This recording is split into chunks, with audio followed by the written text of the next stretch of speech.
ఎస్సన్న గారు రాసిన ప్రతి పాట కూడా ఆయన అనుభవం నుండి వచ్చింది ఆ పాటలని. అందుకని ఆ పాటలో జీవం ఉంటాయి చూడండి.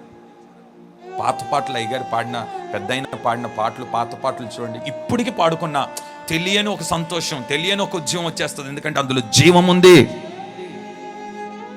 ఎందుకయ్యా జీవం ఉంది ఆ పాటలో అని అంటే, అనుభవాలతో రాసిన పాటలు. ఆ రోజుల్లో డిక్షనరీలు లేవు, ఫోన్లో ఆ పదాలు ఎత్తుకునేది ఏం లేదు. అందరికీ నోటికి తిరిగే పదాలే పెట్టి పాట రాసినాడు.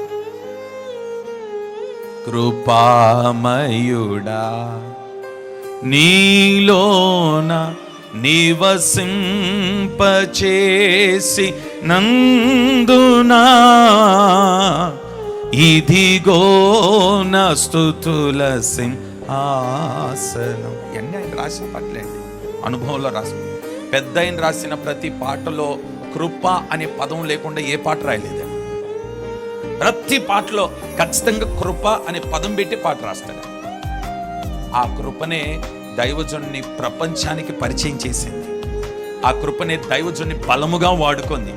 నేను మాట చెప్పిన, ఆయన బతుకున్నంత వరకు ఏ పరిచర్యలు, ఏ సువార్త కూటలు, ఏ సభలు ఎక్కడ కనబడలేదు. ఆయన చనిపోయిన తర్వాత స్టార్ట్ అయిపోయినాయి ఎక్కడ పడితే అక్కడ సభలు. అలా దేవుడు వాడుకున్నాడు ఆ దైవజనుడు.